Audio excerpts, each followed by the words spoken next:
Denise Carter entered Greenwood Mall for shopping. To the staff, she looked like just another black woman with a heavy purse, an easy mark to accuse. Security guards Miller and Davis tightened their circle, steps heavy with authority, eager to corner her. Then came Officer James Rains, loud, smug, the enforcer of fear cloaked as law. But what none of them saw was the fire behind her calm eyes. 2 decades of service, a captain's badge earned through grit and resolve. They thought she'd yield quietly. They were wrong. Rains squared his shoulders, his voice booming for the crowd. "Ma'am, open the bag. We've had reports of shoplifting." Shoppers paused mid-stride, whispers flickering like sparks.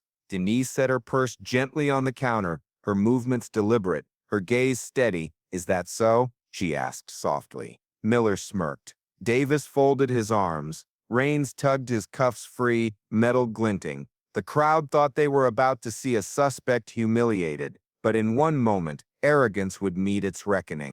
Welcome to Respect Wins Stories, the place where powerful tales come alive. No matter where you are watching this video from, whether it is New York, Texas, California, or anywhere across the United States, or even from the other side of the world, I would love to know, where are you watching from today? Please share it in the comments below while you sit back, relax, and dive into a story that will move your heart and spark your imagination. Every story here carries a message, because in the end, respect always wins. Let us begin. For 20 years, Captain Denise Carter had worn the uniform with pride. She'd led raids, calmed riots, and mentored rookies who once doubted her place in command. Her badge wasn't just metal, it was a scar, forged from nights on the street, endless paperwork, and battles won against both crime and prejudice. But tonight at Greenwood Mall, she wore none of it. No shield, no rank, only the plain clothes of an ordinary woman. To the guards and Officer Rains, she was just another target to corner. What they didn't realize was that their mistake would end careers. The hum of Greenwood Mall's evening crowd dimmed as Miller and Davis closed in on Denise Carter. Their radios crackled, belts heavy with keys and pepper spray, boots striking the tiled floor like a warning drumbeat. "Ma'am," Miller called out, his tone already laced with accusation. "We need to take a look inside that bag." Denise stopped near the perfume counter. Shoppers slowed around her, curiosity blooming. She placed her purse gently on the counter, eyes steady. "And why is that?" Davis stepped forward, puffing his chest. "We've had complaints. Items missing. You fit the description." "The description?" Denise asked, voice calm, almost amused. "Black woman, heavy bag, nervous look." Miller rattled off the words as if reciting policy. Whispers spread like wildfire. Some patrons shook their heads, others watched silently, unsure. A child tugged at his mother's arm. "Why are they bothering her, Mommy?" The woman hushed him quickly. Before Denise could answer, Officer James Rains arrived. Swagger in every step, his voice carried, smug and sharp.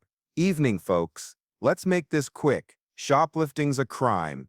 He eyed Denise as though she were already guilty. "Hand it over, sweetheart." A ripple of discomfort passed through the crowd. Some lifted phones, their cameras catching the glow of fluorescent lights bouncing off Rains's badge. Denise folded her arms. "Sweetheart?" Rains smirked. "Don't get cute. Empty the bag." Her fingers tapped once on the counter, a subtle rhythm only she recognized. The same rhythm she used in briefings, in raids, in moments where control had to be hers. She leaned forward slightly. "Are you sure you want to do this here? In front of them?" She tilted her chin toward the onlookers. Miller scoffed. "She's bluffing." Rains waved dismissively, already unclipping his cuffs. "Bag check. Now." Denise glanced at the cuffs, her eyes narrowing. 2 decades of service had taught her the sound they made when locked, the weight they carried, not just metal but humiliation. She exhaled slowly. "So, you're cuffing me before you've seen a shred of evidence." "Probable cause," Rains said, loud enough for everyone to hear. "You people always have excuses." Gasps rippled through the crowd. A woman whispered, "Did he just say that?" A young man lifted his phone higher, red light blinking. Denise didn't flinch. She let the silence stretch, her eyes boring into his. Then she spoke, steady, deliberate. I've been called many things in my life. But tonight, officer, you've made the worst mistake of your career. Rains laughed, brushing off her words. Miller grabbed the purse, yanking it open. Inside, notebooks, pens, receipts. Nothing resembling stolen goods. He dumped them onto the counter anyway, paper fluttering to the floor. Pathetic, Davis muttered, but murmurs in the crowd grew louder. That's all paid for. She showed her receipt. This is wrong. Rains ignored them. He grabbed Denise's wrist, twisting it just enough to force compliance. Hands behind your back. The cuffs clicked. Cameras flashed. Denise lifted her chin higher, her voice calm even as the steel bit her skin. You think these cuffs make you stronger? What they've really done is expose you.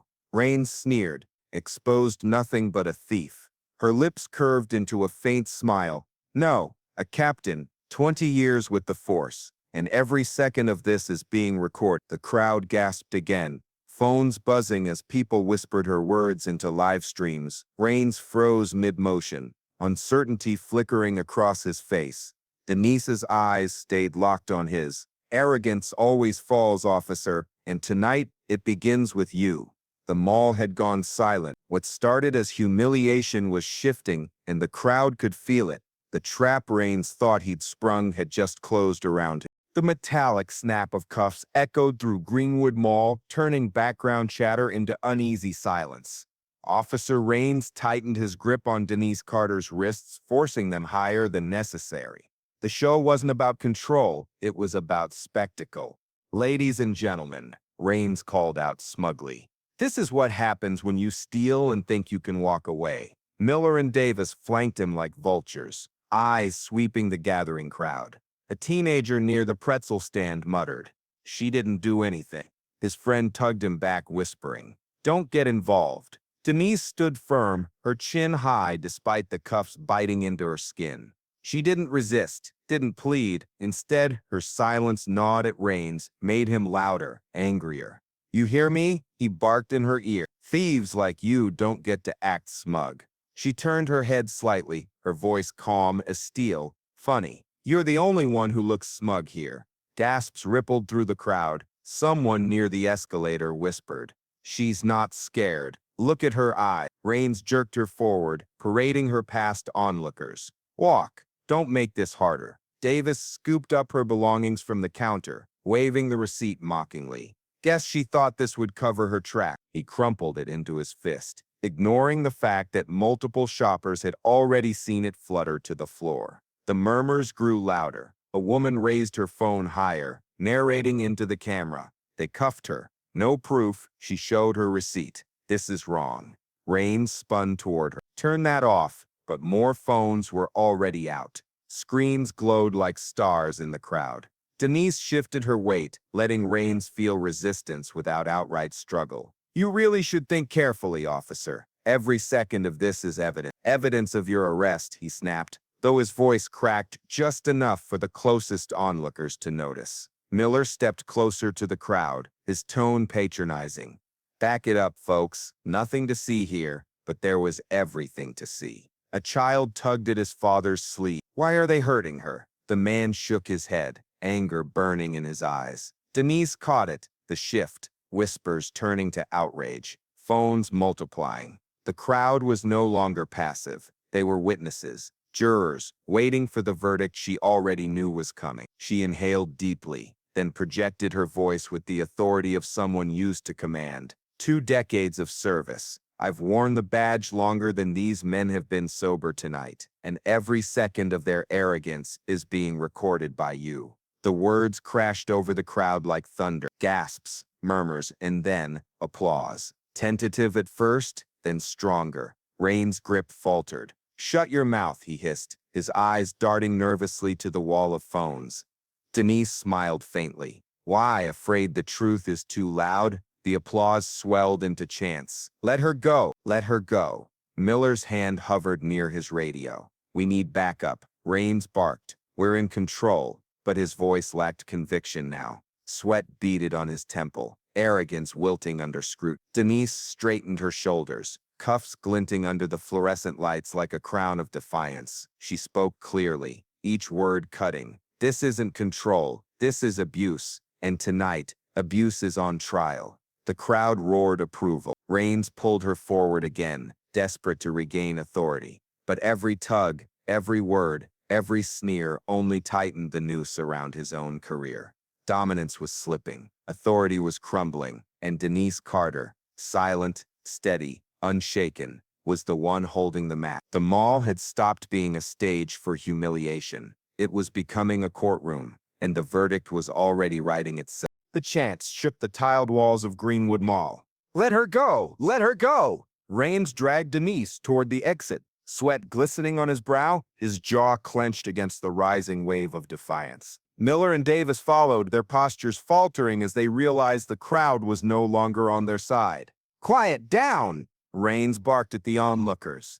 "You're interfering with police business." But his words fell flat. Every phone in the crowd was aimed at him, capturing his every grimace, every tug on Denise's cuffed wrists. Authority no longer radiated from his badge. It leaked away with each step, dripping like water through clenched fists. Denise stumbled once, deliberately. Gasps erupted. Rains yanked her upright, the cuffs biting deeper into her skin. "Walk straight." She turned her head slowly, eyes locking onto his. "You think this is strength? No, this is desperation." A woman near the jewelry counter shouted, "She's innocent. We saw the receipt." Another voice echoed, "You're the thief stealing her dignity." Rains spun, fury rising, but the crowd only pressed closer. For every insult he hurled, 20 voices rose against him. Denise tilted her chin, her calm composure a blade sharper than any weapon. "You're outnumbered, officer, not by force, by truth." Davis shifted uneasily, his bravado cracking. He leaned toward Miller. "Maybe we should." "Shut it," Miller hissed, though his eyes darted nervously to the glowing sea of phones. The automatic doors hissed open. Cool night air spilled into the mall as Rains shoved Denise forward. Flashbulbs exploded. Reporters had already gathered outside, tipped off by live streams spreading faster than rumor. Rains froze mid-step, the cameras catching his panic in high definition. Denise straightened, cuffs still binding her wrists, and addressed the reporters directly. Her voice cut through the chaos. "This is what happens when arrogance replaces justice. When men forget that a badge is a promise, not a weapon." The crowd roared approval. Reporters shouted questions. Rains tried to yank her onward, but she stopped, planting her feet with immovable resolve. "You want a spectacle?" she said, her voice rising. "Here it is." With one smooth motion, she lifted her cuffed wrists high under the glaring light. The red marks carved by steel were plain to see, evidence etched into her skin. The crowd erupted, cheers, shouts, a wave of outrage aimed squarely at her captors. Rains' face paled. He tried to cover it with anger. "You think this crowd saves you?" he snarled. "You're nothing without me in charge." Denise smiled faintly, her calm unshaken. "Wrong. I'm everything because you tried to take charge." Miller tugged at Rains' sleeve. "We're losing this. Look at them." Rains shoved him away. "I don't lose." But Denise's gaze was steady, her words precise, aimed to strike deeper than any blow. "You already have. You just don't know it yet." For a heartbeat, silence blanketed the scene. The crowd held its breath. Rains glared at her, but the fire in his eyes was hollow now, smoke without flame. Then came the final crack. A small voice from the crowd, a teenage boy with his phone raised high, shouted, "She's not just anyone. She's Captain Denise Carter." Gasps rippled outward, spreading like lightning. Reporters surged, microphones thrust forward. Voices overlapping. "Captain, is it true?" Rains stumbled back a step, shock ripping through him. Miller's jaw dropped. Davis muttered a curse under his breath. Denise's smile widened, not triumphant, but resolute. "Now you know," she said softly, her words carrying louder than any shout. The crowd erupted, part disbelief, part vindication. Reporters shouted questions, phones streamed live to thousands, maybe millions, and Rains' cuff key trembling in his hand, realized the cuffs weren't binding Denise anymore. They were binding him. The crowd surged forward, buzzing with disbelief and vindication. Captain Denise Carter, The name echoed from lips to live streams, bouncing across the mall concourse until it felt like the walls themselves whispered it. Rains froze. The smug tilt of his chin collapsed into confusion. What did he say? Denise stood taller, cuffed wrists raised beneath the camera flashes. Her voice was steady, every word calculated. 20 years on the force. Current captain of the Metro Division. And tonight, 3 men decided to parade me as a thief. Gasps rippled through the audience. Phones zoomed in, recording every syllable. Miller blurted, "She's bluffing, just saying whatever." But Davis cut him off, his face pale. "Miller, I've seen her before. In the precinct bulletins. It's her." The blood drained from Raines's face. He tightened his grip on the cuffs as if that could hold back the avalanche crashing toward him. "No, you're lying." Denise tilted her chin higher. "Check my wallet. Left pocket. The same pocket you were too arrogant to search properly." Miller hesitated, his hands trembling as he reached into her jacket. He pulled out the leather case, flipped it open, and the gold gleam of the captain's badge caught the light. The crowd erupted. Cheers, shouts, gasps. A tidal wave of sound. Reporters surged closer. Microphones extended. "Captain Carter, how were you treated? What will happen to these men?" Raines stumbled back, his world collapsing in real time. No, this isn't how it's supposed to go." Denise faced him fully now, her wrists still bound but her authority undeniable. "You wanted a stage, officer. Here it is, and every second of your arrogance has been caught on camera." The crowd roared, chanting again, "Justice! Justice!" Davis tried to edge away, sweat pouring down his temple. Miller's bluster evaporated, leaving only a twitching lip and darting eyes. Raines, desperate, shouted, "She's resisting arrest. You all saw it, but no one bought it. Not with the videos already streaming across the internet, not with Denise standing like steel before them. You're not arresting me," she said firmly, her voice slicing through the chaos. "You're exposing yourselves, abuse of authority, false arrest, civil rights violations. Tonight, it all comes to light." Reporters shouted questions over one another. Phones shook in trembling hands. Live stream comments flooded screens. "Fire them now. Captain Carter is a hero. End of their careers." Raines's hands shook as he fumbled for the cuff key. I didn't know." Denise cut him off, her words cold and sharp. "That's the problem. You didn't care to know." The key slipped from his hand, clattering against the tile. A boy in the crowd shouted, "Even his hands are guilty." Laughter erupted, stinging louder than any insult. Finally, Davis stooped and picked up the key, his voice trembling. "Captain Carter, maybe we should. Uncuff me," Denise ordered, her tone leaving no room for refusal. With shaking fingers, Davis obeyed. The cuffs fell from her wrists, clanging on the floor like the final toll of a bell. She rubbed her raw skin, lifting her chin as the crowd's applause swelled into a roar. Raines tried one last desperate gambit. You can't ruin me over one mistake." Denise stepped closer, her presence towering over him now. "One mistake? No, this was a pattern. Tonight you picked the wrong woman, and now the whole world sees you for what you are." The crowd surged, chanting her name now. "Carter, Carter." For the first time, Raines wasn't in charge. He was on trial and the verdict was already being written. The mall entrance was chaos. Reporters barked questions, phones streamed live to thousands, and the chant of "Carter, Carter" pulsed like a drumbeat. Denise stood at the center, no longer the accused, but the commander reclaiming her authority. Raines's uniform sagged under the weight of the crowd's contempt. He glanced toward the doors, hoping for an escape, but flashing lights filled the glass panes. 2 patrol cars screeched to a halt, backup officers storming inside. "Captain Carter," one of them gasped, skidding to a stop as his eyes landed on her badge. His voice cracked with recognition. It's true." The other officer's gaze snapped to Raines. "What the hell have you done?" Raines stammered. She was shoplifting. But Miller cut in, desperation spilling. "She's a captain. We didn't know." Denise raised a hand, silencing the babble. Her voice was calm, controlled, every syllable carrying authority. Back up, secure the scene. These 3 officers are to be relieved of duty immediately. Collect their weapons and badges. Gasps erupted.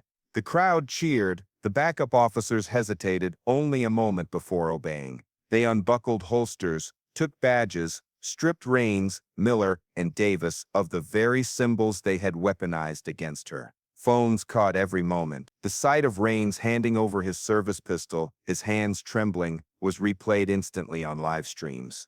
"You can't do this," Rains spat, his voice cracking. "You don't have the authority." Denise stepped closer, her presence radiating command. "I am the authority, and right now, you are suspended, pending investigation. Every second of tonight is documented by me, by them, and by every camera here." The crowd roared approval. "Justice! Justice!" Reporters pushed microphones forward. "Captain Carter, what happens next? Will they be charged? Do you plan to sue?" Denise kept her focus locked on the disgraced men. "They'll answer to internal affairs, civilian complaints, and the court of law." Their arrogance thought it could silence me. Instead, it silenced them. Miller sagged against the wall, pale and sweating. Davis muttered under his breath, "I didn't sign up for this." Rains, still desperate, shouted, "This is entrapment. You set me up." The crowd laughed, cruel and sharp. One man near the front shouted, "She set you up with what? A receipt?" Laughter rolled through the mall, crushing the last fragments of Rains's authority. Denise straightened, her voice carrying above the noise. "You didn't just arrest me without cause. You disrespected every woman, every black citizen, every person who's ever been profiled. Tonight, you showed the world what arrogance in uniform looks like, and now you'll pay for it." The backup officers led Miller and Davis toward the doors. Their heads hung low, uniforms stripped of power. Rains resisted, jerking against their grip, but the crowd booed, drowning him out. "Captain," a reporter shouted, "do you consider this justice?" Denise paused, looking into the sea of cameras. Her expression was calm, solemn. "This is the beginning of justice. Real justice comes when arrogance like this is no longer possible." The crowd erupted into applause, the chant of "Carter, Carter," swelling again. Rains was shoved through the doors, cameras flashing like lightning around him. His last words were swallowed by the roar of the crowd, irrelevant, powerless. Denise turned, her wrists still marked from the cuffs, her badge glinting in the fluorescent light. The image was iconic. A captain once humiliated, now the embodiment of resilience and command. The mall had transformed from a place of shopping into a courtroom, a stage, and a revolution, and Denise Carter had just written its verdict. By the time Rains and his partners were pushed into the back of squad cars, the mall's parking lot looked less like a crime scene and more like a press conference. Satellite trucks were already arriving. Headlines blared across phones as live streams went viral. "Shoplifter turns out to be police captain. Caught on camera, officers arrest their own boss." Denise stood at the top of the mall's steps, her jacket straightened, her wrists still raw from the cuffs. She hadn't asked for the spotlight, but she wasn't going to waste it either. Reporters surged forward, microphones thrust toward her. "Captain Carter, what's your response to this ordeal?" She lifted her chin, voice cutting through the din. "My response is simple. Accountability. What you witnessed tonight was not just arrogance aimed at me. It was a reflection of how countless citizens are treated when there are no cameras. Tonight, they picked the wrong woman, but how many others never get to speak?"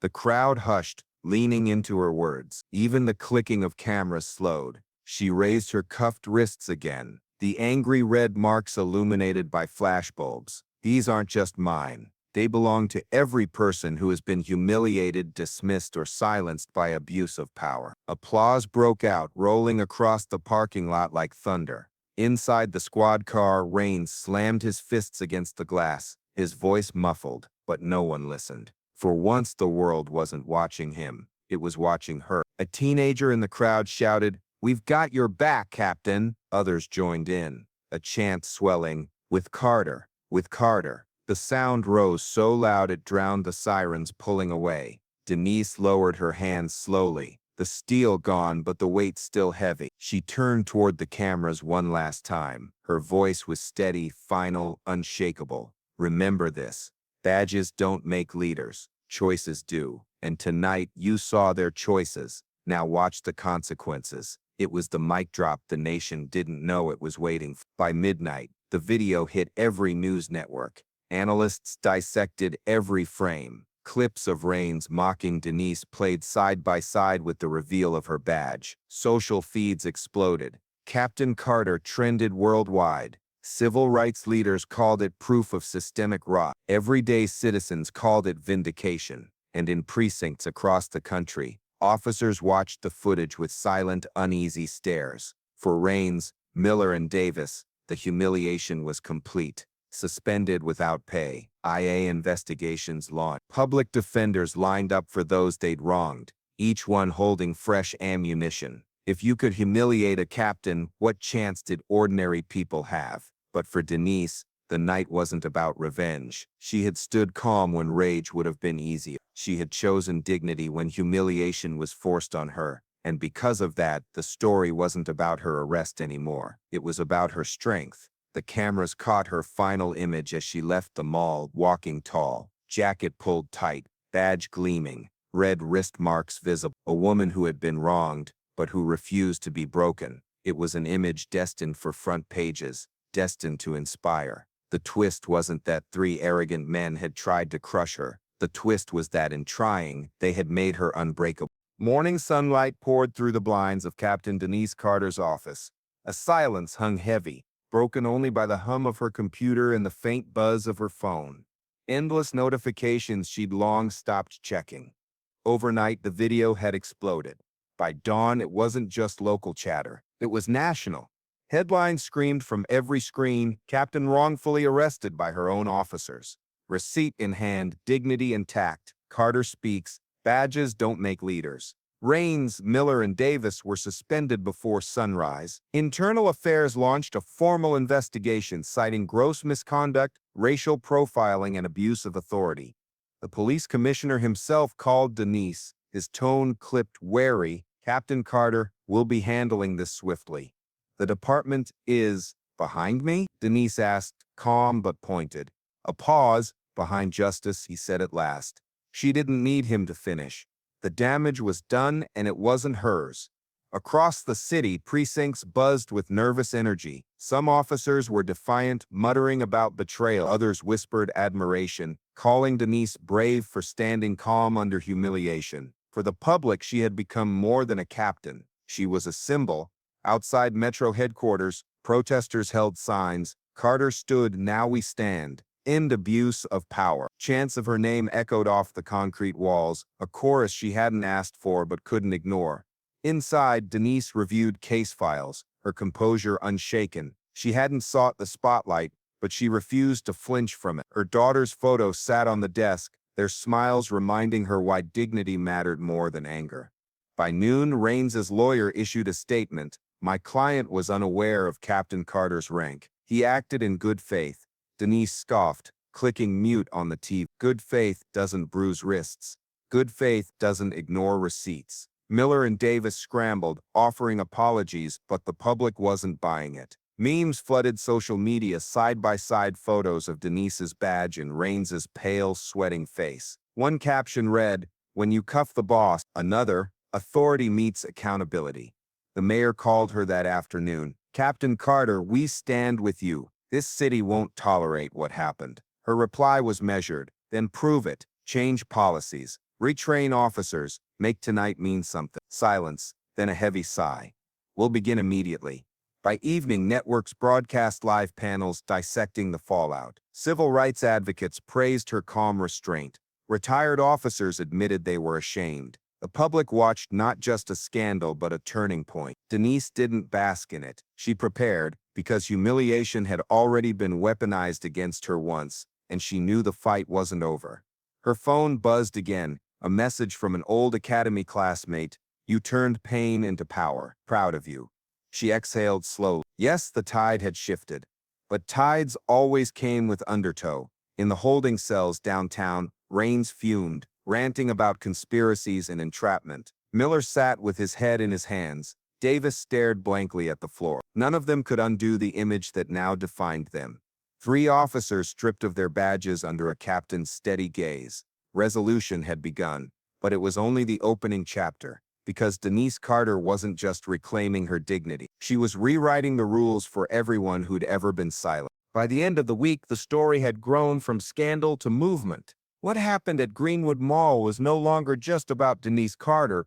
It was about every person who had ever been profiled, cuffed, or humiliated without cause. Civil rights attorneys filed a class action suit against the department, citing Carter's arrest as proof of systemic rot. Protest marches filled downtown streets, signs high above chanting crowds, receipt in hand, justice denied. Accountability now. The footage of Denise raising her raw wrists had become a rallying symbol. Inside City Hall, council members debated policy over steaming coffee and crumpled notes. For once, their urgency wasn't abstract.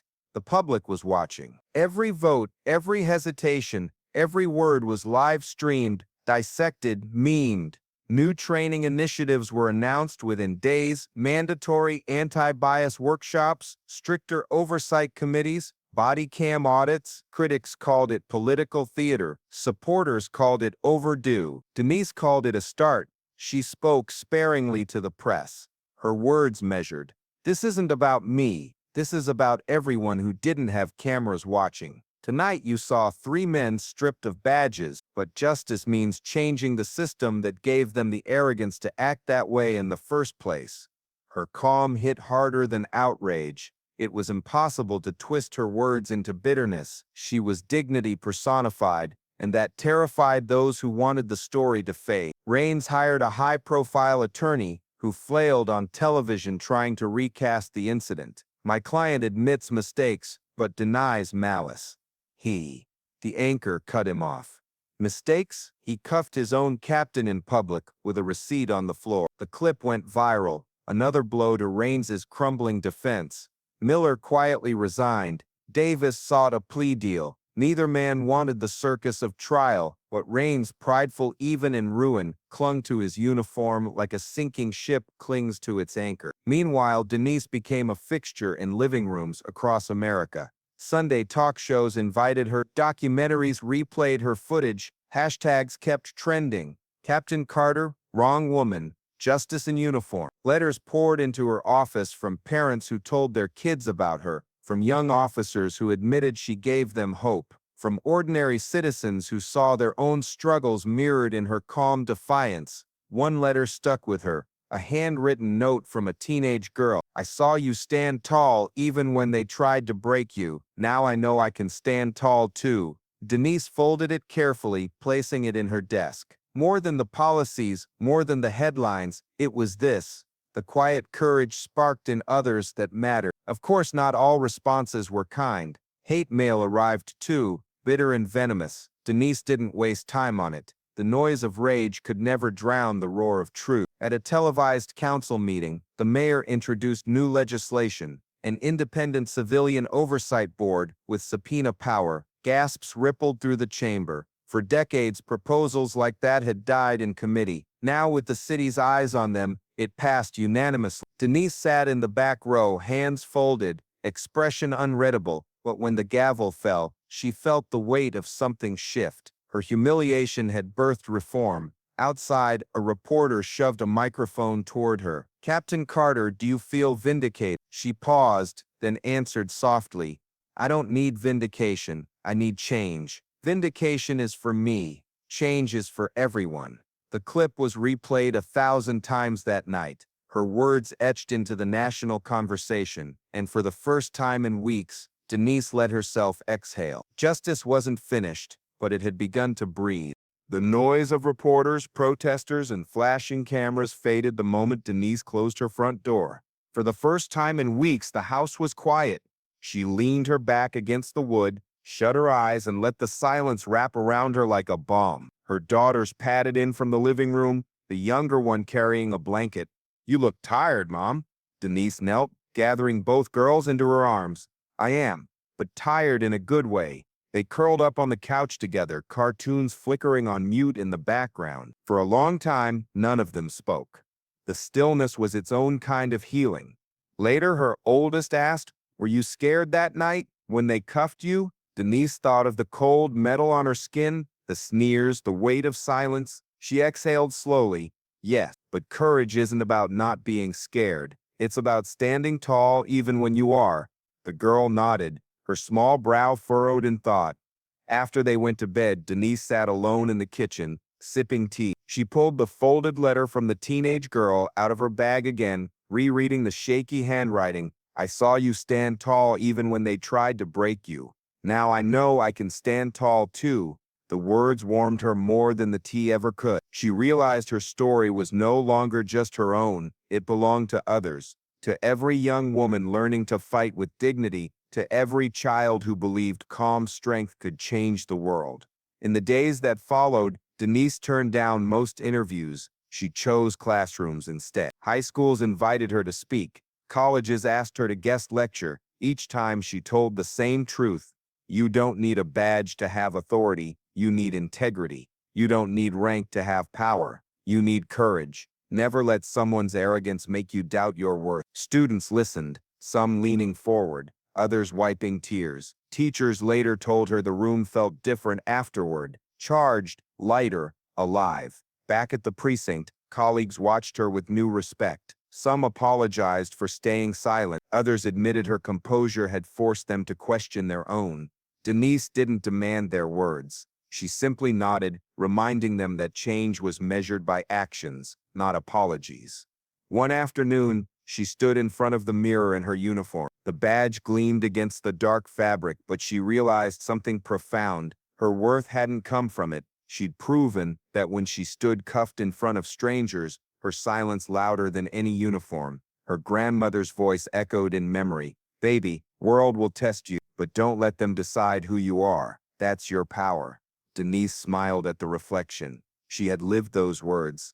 That night, as the city outside hummed with the usual noise, Denise sat by her window, notebook in hand. She didn't write reports or speeches. She wrote gratitude for her daughters, for her grandmother's wisdom, for the strangers who had stood in the mall that night and lifted their phones to bear witness. Her wrists no longer ached. The marks had faded, but she carried something else now. Not scars, but symbols, proof that she had faced injustice, endured it, and turned it into a beacon.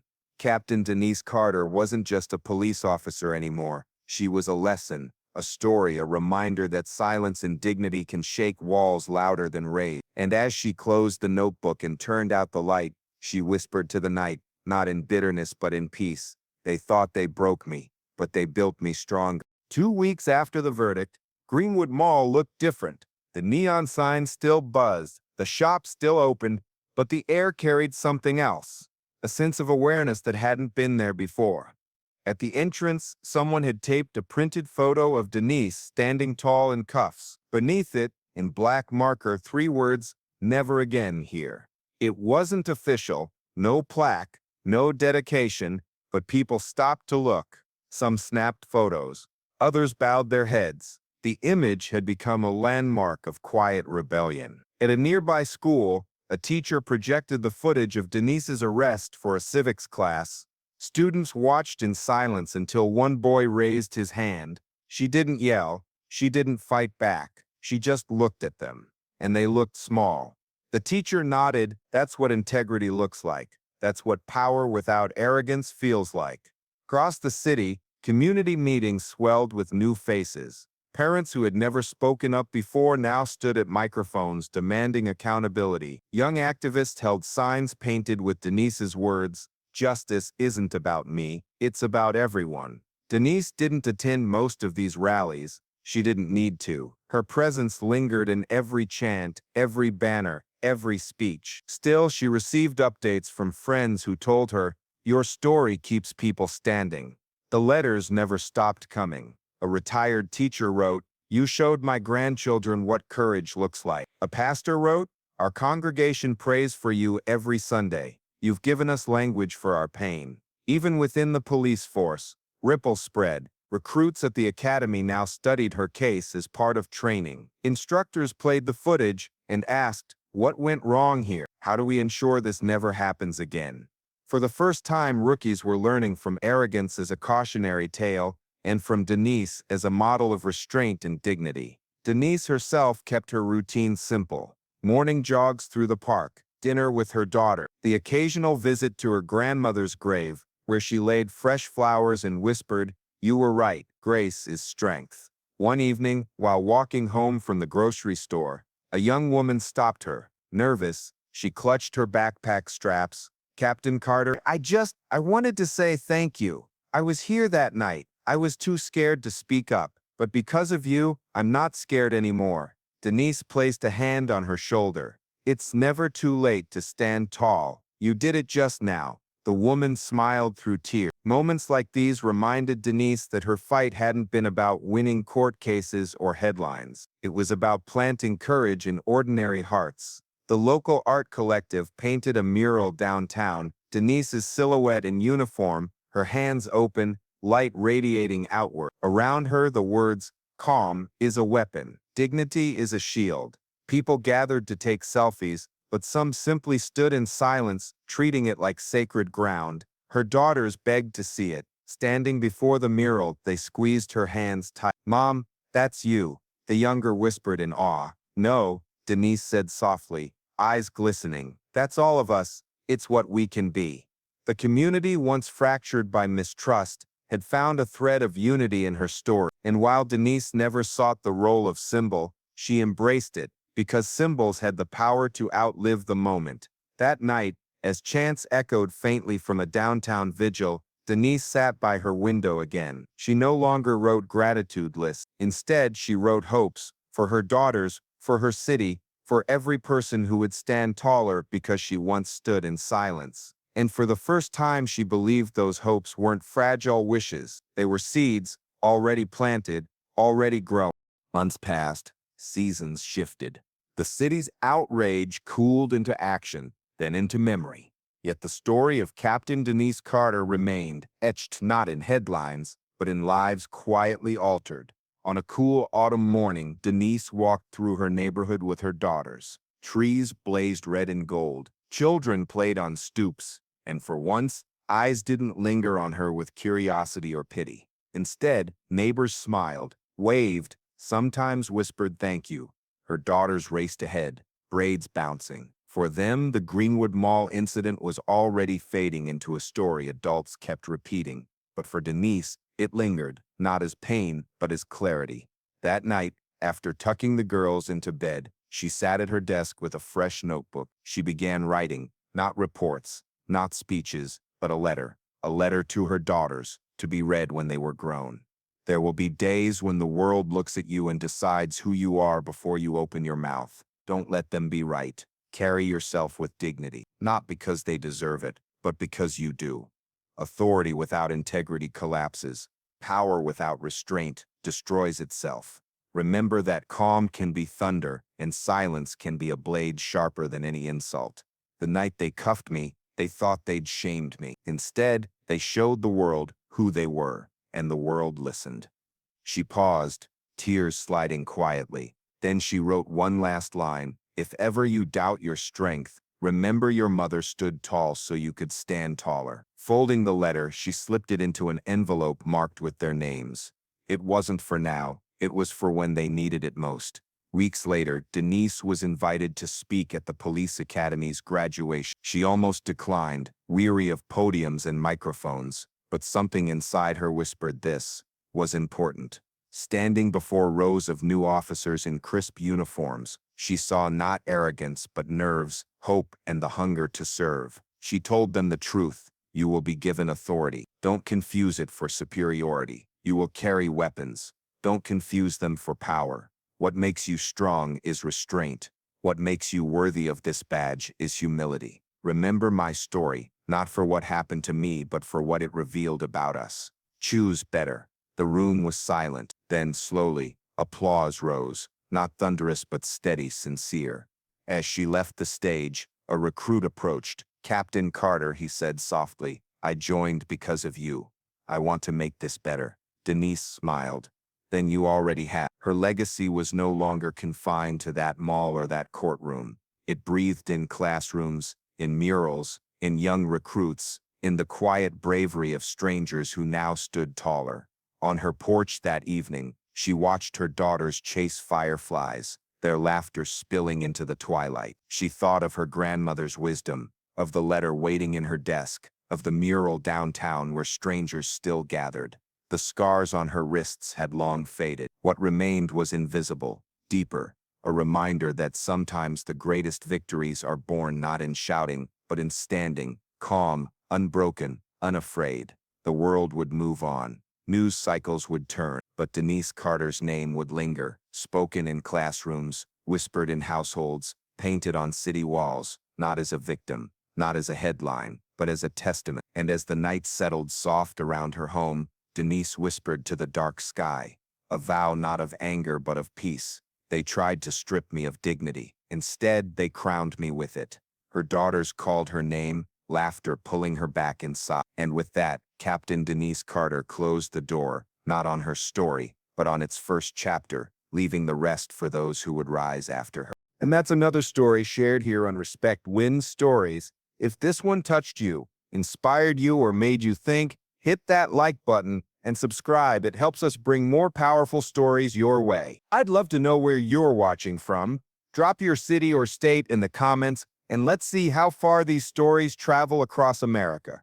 Remember, no matter the struggle, no matter the ending, respect always wins. See you in the next story.